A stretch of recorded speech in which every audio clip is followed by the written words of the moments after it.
The principal character in this film is an opium trafficker called Lo Sing Han, who was recently condemned to death for his attempt to put an end to the opium trade, the somewhat strange story of this film. What lies behind it is an increasing realization amongst Western politicians that the opium and heroin business is impossible to crush unless you strike where it's weakest, at its source in the poppy field. The world's largest single source is in the Shan state of Burma. It produces a third of the world's narcotics. And it was to make the first inside report on this opium trade that Chris Menzies and I were taken in by the Shan rebel armies, which actually control the growing and smuggling of the opium. We went for 6 months, but because of the guerrilla warfare, were unable to get out for 16. Of the Shan officers directly connected with the project, nearly half were killed, including our liaison officer and a Shan camera assistant. But the political idea was simple enough. The contraband armies which control the convoying of the opium at the beginning of the long journey to Europe and America would sell their narcotics direct to the American government. Their price would be the same as to the black market, but the Shan Revolution would gain from the publicity. Our job was to report on who they were, how the opium business worked, and in particular, whether anyone can trust an opium warlord.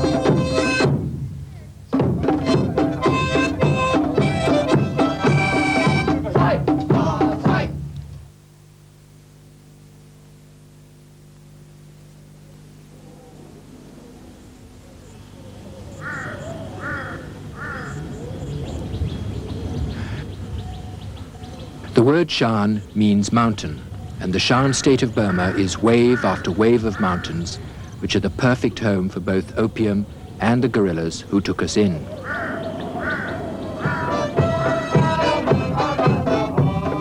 The troops who escorted us belonged to the Shan State Army, or SSA, probably the only soldiers in the country genuinely fighting for an ideal.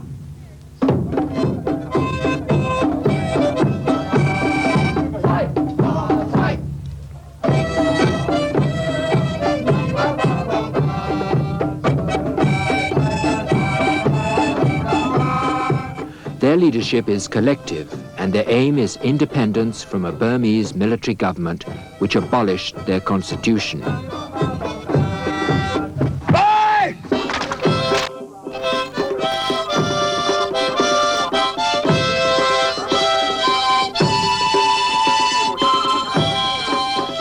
It was these men who had asked us to film the opium trade while they tried to capture it. The reason was explained by their political vice president. We have been discussing what to do. In 2 or 3 years, we may be crushed between the Burmese government and the communists unless we can find enough money to increase our army.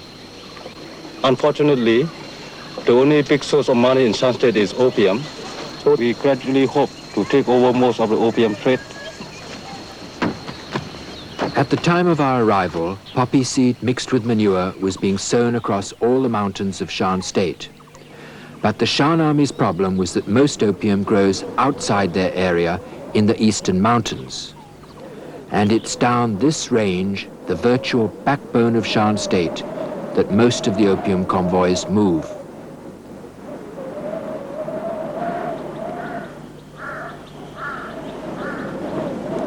Lying between the mountains, the opium route is formed by a twisting chain of jungle valleys.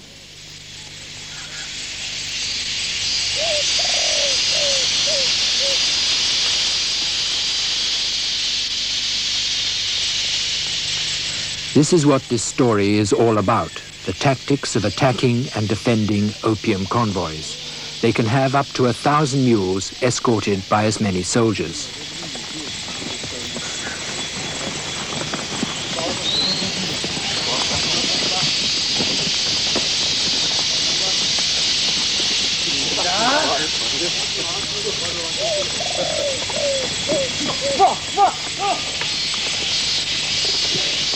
The Shan army brought us to see this because the opium trade was run by mercenary armies allied to the Burmese and called by them Gakwiye or Home Guard. Their convoys collect opium from a chain of fortified bases, carrying it for export to Thailand. And it was here, close to the Thai border, that the Shan army launched an attack.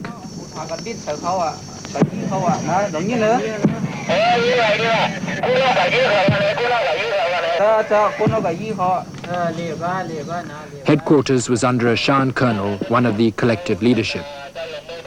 His troops were dug in on a low hill, looking across the convoy route. There wasn't much shooting. The plan was just to block the convoy route.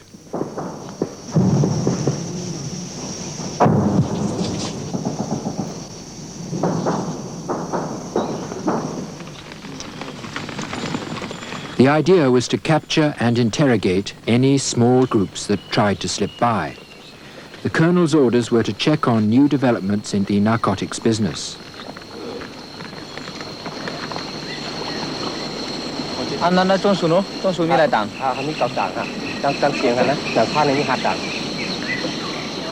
This is the standard Shan opium packet, weighing 1 wis or 3.5 pounds.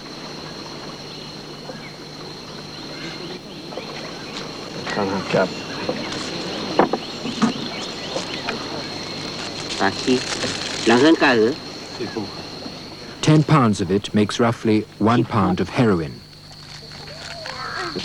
This is number 3 heroin and the price is 80 chats a tickle. And this is also number 3 heroin. It costs the same price, 80 chats a tickle. And this is number 4 heroin and the price is 160 chats a tickle.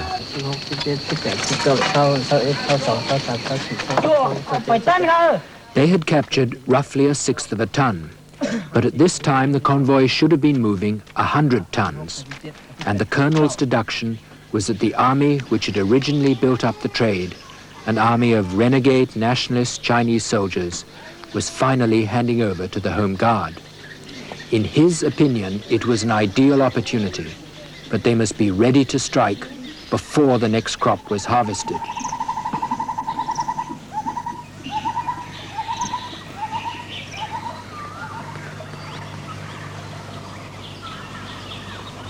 The growing poppy needs dew, but it can be destroyed by rain or frost.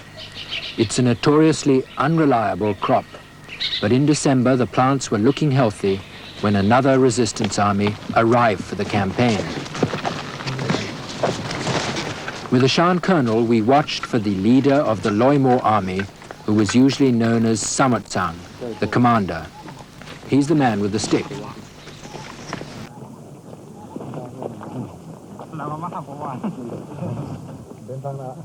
As a one-time convoy commander himself, to direct the attack.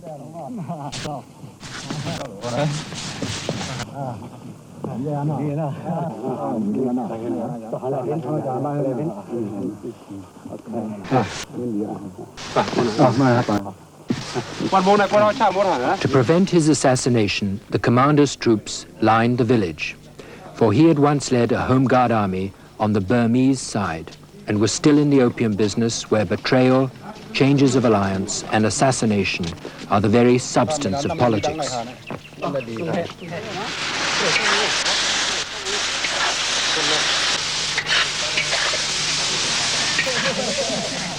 After a week of negotiation, a dinner celebrated the alliance.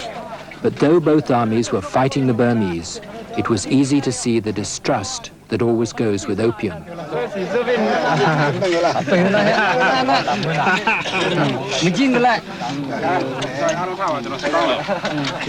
The commander was obviously overdoing the friendliness, presumably because he was already in the opium business, and victory would probably make him master of the opium trade.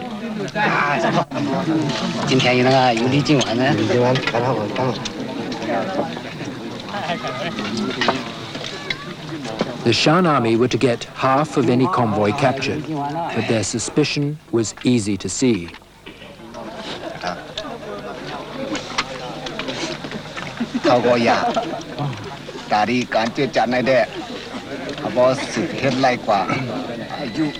The Shan vice president's comment was, "Watch the commander smile, then tell me who gains from our partnership."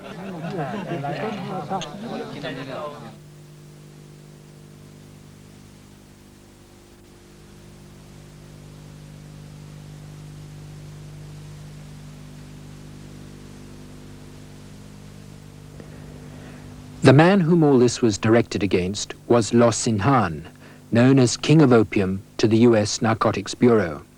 And during the coming months, groups of Shan soldiers hid in jungle camps close to the towns where his barracks were located. Here agents brought in their reports, and here Shan officers taught them to use our concealed cameras. Music at your request from the Burma Broadcasting Service. 16th birthday wishes to Victor Chong from...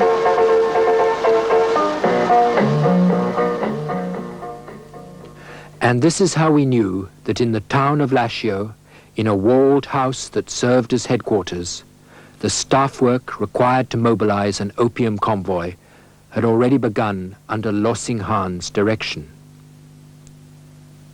Soldiers and opium were concentrating in these barracks, from where the most powerful of the opium warlords would soon launch his convoy.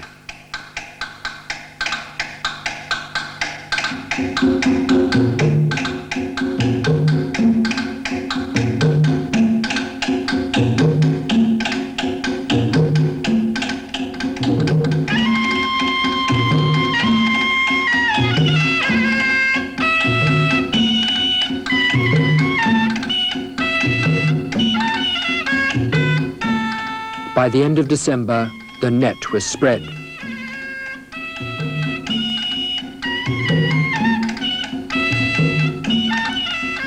For any sign of the convoy, small groups watched every track and road.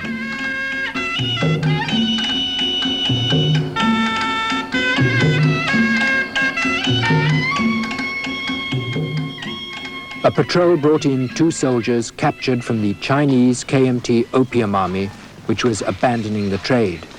And we were probably the only people here who didn't realize they were about to die.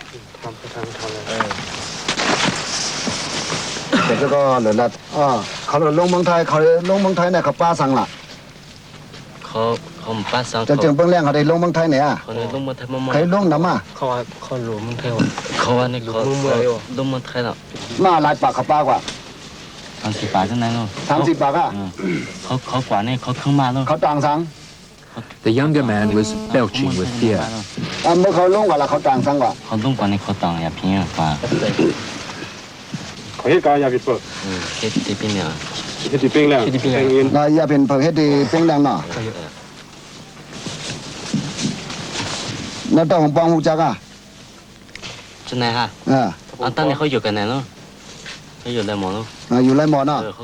Both were past deserters from the commander's Loimor army.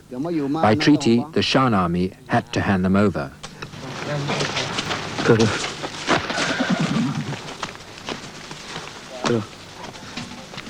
Desertion is one of the main problems of the opium armies, and to discourage other deserters, the commander's executioners used these 2 clubs to beat them to death.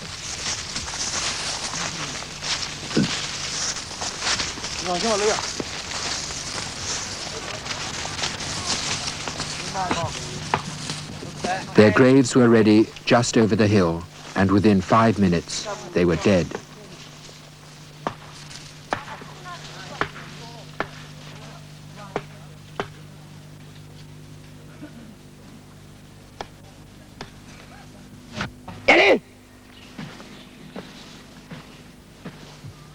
Obviously, fear of the commander meant more than any ideal.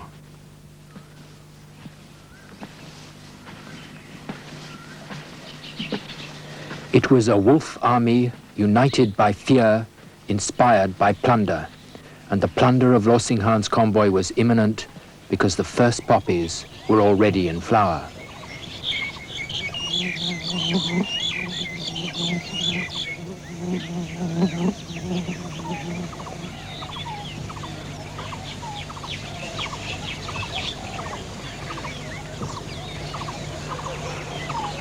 It was to collect this harvest that the convoy set out.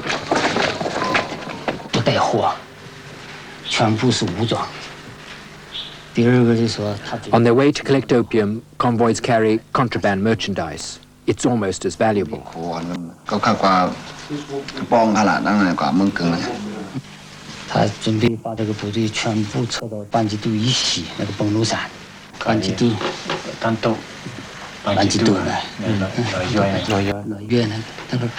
Burma's socialist economy makes contraband very lucrative.